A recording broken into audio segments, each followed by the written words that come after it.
Okay, so I'm not going to talk for too long. I do want today, remember your first assignment 201 was due today. I do want printed copies of the image that you submitted or the images that you submitted.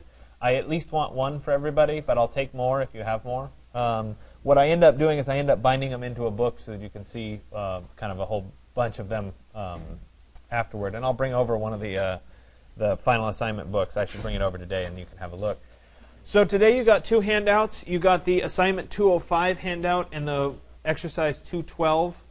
If you looked at exercise 212 yesterday, it changed to today because of what I discovered this morning about the computers. So what you're going to do today is spend some time actually starting the design process for your final for this class. What you're going to design is a 500 square foot artist's retreat. What I mean by that is a place where an artist would go to relax, go to maybe work, go to get inspired, something along those lines. It's deliberately small because if you try to model something too large, you won't actually get any good detail. The point is to get really good detail so that you get a small snapshot that you can spend a lot of work really getting good renderings out.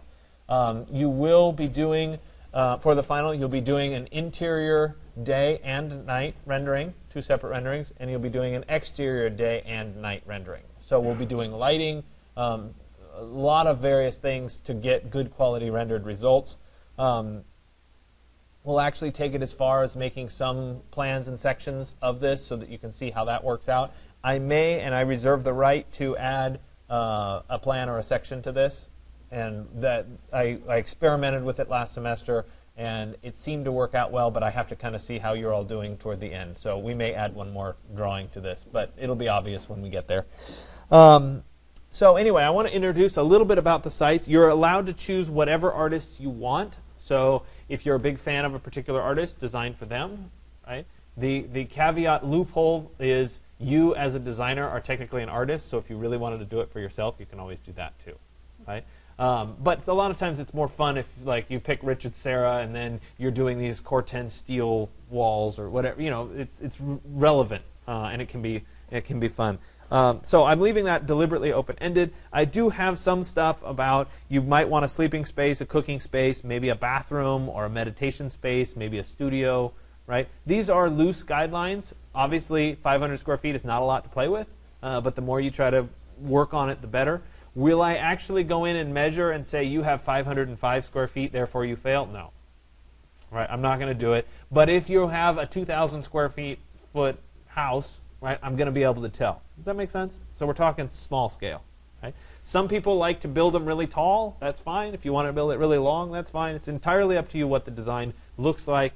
I will, of course, give you some feedback on the design as you go forward to try to get you better results. But this is really about getting quality renderings. It's not a studio class, so we're not going to spend a lot of time on the design. We're going to spend a lot more on getting really good quality imagery out of your 3D models. Okay? So let's talk a little bit about the sites. You can pick from two sites. I'm going to go to the assignment 205 page right now. And on the bottom of the assignment 205 page, there's download a zip file with site information. So if I click on that and download it, go ahead and show it in the folder, and then let me extract it.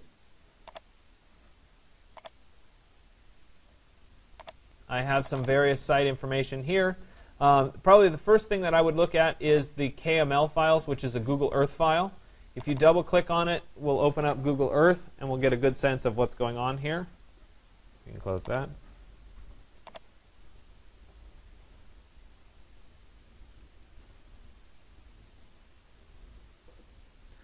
All right, so let's zoom out a little bit. Again, these are both remote locations. This site is near Lake Tahoe. So if you've been up in Lake Tahoe, this is the mountain influence site. We have one that's on the ocean, one that's up in the mountains. It's right on the shoulder here of this. Okay, so we can swing around here a little bit, maybe have a better look. Right.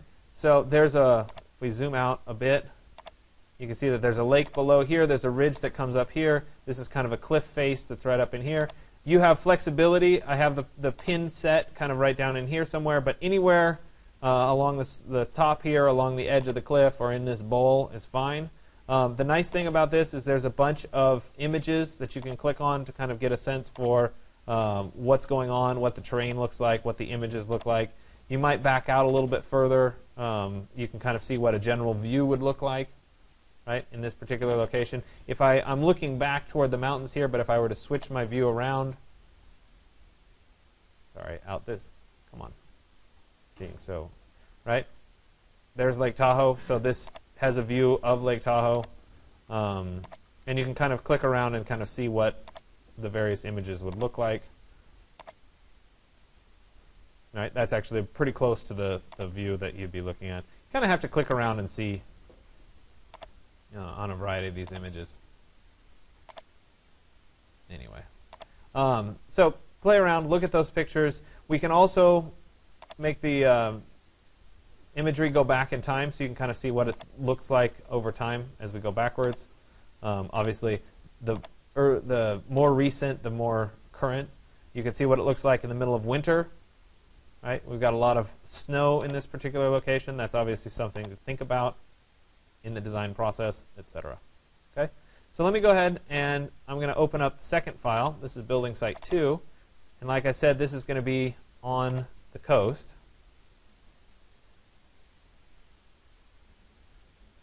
So if you've been out to Point Reyes, and I'll zoom out a little bit. Here we're out at Point Reyes. This is at a smaller point. In between Bodega Bay, so kind of Northern California coastline. So if we zoom in here, I'm also going to move this to today so we can see the current color version of it. So you get a sense, again, kind of a cliff-like setting. There's a bunch of pictures here that if we click on, we can see right, kind of what the geography would look like, the steep cliffs, etc. There you go. So you can kind of get a sense. Okay. Obviously, we're facing north, right? The suns are going to set out over the ocean out here, right? You can look back into this beach. This is frequented by surfers and that sort of thing. So spend a little bit of time, look around here, get a sense for what the site looks like. Don't forget to flip yourself around so that you can see full imagery data. You can see the trail that comes in along here. If you need to alter the trail to get to your site, it's not a big deal. Again, these are walking sites. You're not going to drive a car up to them, and that's the idea. They're supposed to be remote. I'm not requiring any kind of solar array or any of that kind of stuff, but that would obviously be how the stuff was powered, etc. You get the idea, right? Remote, 500 square foot little cabin. So anyway, those are the two sites. I have included with the download file some terrain information. So if we look here, those are AutoCAD files of the terrain, but right here are the SketchUp files, right, for Site 1 and Site 2. Those can come right into Rhino, right? At this point, I wouldn't worry overly about getting it sitting in the site. We'll talk about integrating to the site a little bit later. But obviously, think about if your intent is to build your building such that it hangs over the side of one of these cliffs, make your building so that it can accommodate being on the side of a cliff, right? If your intent is to have it more in the flat section, maybe up over in here, then obviously you can plan on a little bit flatter base to your building. Does that make sense? Yeah? Okay, so you're going to start on this today. I'd like you to work all day on it. All right? You shouldn't be cutting out early. You need all the time to start modeling that you can. And I'm asking you for 3 quick renderings at the end. Okay? And you will need to comment on this exercise, so you'll give people feedback on what their buildings look like. Remember, you also need to comment on the assignment that you turned in today. If you need help or have never commented before, I want to walk through that really quickly. So if we're on the website here, we go ahead. I'm going to go to Student Work, Digital Tools 2, Assignments, Assignment 201. And this is going to show us a list of everything that people have posted for Assignment 201. Okay. First thing is I want to make sure that I'm actually logged in, okay, which I am. And I'm going to look at an individual page, so maybe something like this. Right? And then down here, you can see that there's already a comment that's been left. I'll leave a comment as well. Let's see.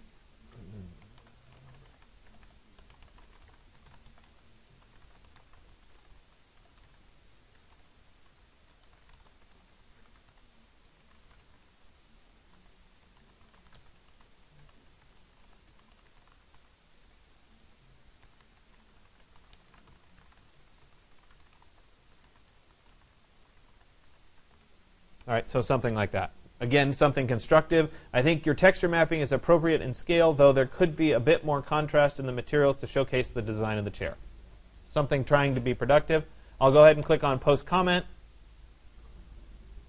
And once I've done that, my comment shows up in the list here. Okay? If your comment doesn't show up right away, it's probably because you've never made a comment before. In order to protect the website from spam, it'll go into a queue, and I have to manually approve the first comment you make. After that, they'll show up right away. So anyway, you'll make a comment like that. You need to do it for 3 of the assignments. So I just picked 1. I'd pick 2 more and make comments, right? But then you're also going to make it for today's exercise, right? So you haven't had to do many comments yet. Today's the first day where we're really starting to do some comments. Okay? The hope is that the computers will be corrected by Wednesday's class. If they're corrected, that's excellent. And we'll go back into the topography, and we'll come back and revisit the final project 205 some more. If you have time outside of class, it's good to start modeling it as well, right? Some of the stuff that's important ultimately, wall thicknesses, right? Windows are important. Where's the glass, right? Mullions in the windows. You'll want to bring in furniture, bathroom fixtures, depending on what you're trying to do, okay? We will design specifically light fixtures to go into your building. That's what assignment 204 will be. So you'll get to the light fixture part. You don't have to worry about that too much yet. Okay? Are there any questions about assignment 205? No? Okay. Sounds good. I'll go over when it's due and how you turn it in and all that stuff later on. But I want you to have general information. So if we pull up the assignments and we go to, final project, we can take a quick look at some of the stuff that people have posted. Right? So you can see here, again, I'm not doing anything overly, I'm not picking favorites. I'm just looking through the first set. Some of them are more successful than others. Generally, you spend a lot of time on one image, and the other images might not be as good, and that's normal. But you still want them to be nice and clean. This one's really nice. It has some good extra lighting that's been put in that's showcasing really nicely. This obviously has had some Photoshop work done. It's not straight out of the rendering engine, but that's okay. We'll talk a little bit about post-processing in Photoshop. Right? Some of them aren't quite as successful, but still interesting. Sometimes people add extra little Photoshop stuff, which is useful, right? If we continue on down here, you'll see that bookcase repeat because it's an object that you can get from Flying Architecture, which is reasonable. The water in this is too large of a scale, so it's not quite right, right? So as you come in here, you can you can get a sense pretty easily of some of the things that people are doing and which ones are more successful. And I encourage you to continue looking through these. I have a book of printouts that you can look at. Sorry, I have to let these load.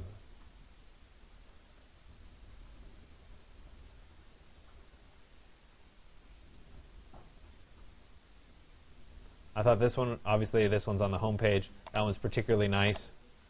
But you could see the other versions. That was kind of a creative one out of an airplane window, right?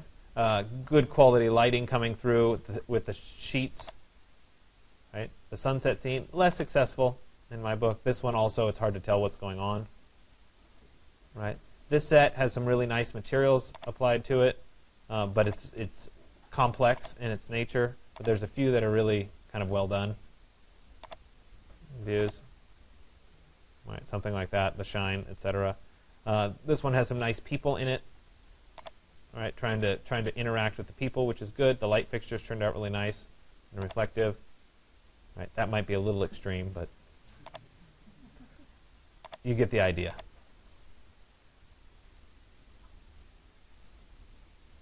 This John's was a nice one. Stop it from moving up and down here. Very, very simple, but kind of a nice elegance to it in terms of the atmosphere, etc. Right, a little bit of Photoshop work too. You can kind of get a sense for those images. So I would just play around with it. A lot of the images are very good. Some people chose to do things that are slightly more complex. than others, but you can keep going backwards in time and see a bunch of examples. Okay? So when we get a little bit closer, I'll show you, some specifics about how to enhance certain images. Here's one where this one image, she spent a lot of time on that one image, and then we get into some of the other ones, and they're not so good. And so that's normal to spend a lot of time on one image and not so much on the others to try to really highlight one particular one. So we'll kind of talk through which are the right ones to pick. And sometimes it's just a matter of creating the right atmosphere of a particular image. Like that one turned out really nice as well. Okay. Anyway, so you can keep going backwards in time and see other examples. Okay. Any other questions? No? Again, so today is about creating that geometry. Right? So don't waste your day. It's meant for you to have a good, productive day. So I'll come around and I'll collect the prints. If you haven't printed yet, please give me a color print so that I can keep them in the book. And then I'll also go over and collect the book from 2 semesters ago. I still need to bind the one from last semester for the final project. I make books out of all the prints. And so you can, so that you can see what old semesters have done. So, and I'll go grab that. Oh, one other thing, this is not particularly relevant for you guys right now, but after this class, in the 220 class, I'm going to do a lecture on creating plans and sections out of Rhino. It's something that I'll show you guys later on in the semester, but if any of you are interested in watching me do it, it's probably beyond your skill level at this point, but you can at least kind of see the end product and where we're going. So if you want to stick around, you're more than welcome for that, but it's not required. That's today. So I'll do it at like 2. Yeah, I'll record it. It'll be there. And I'll repeat it for all of you guys later on in the semester anyway.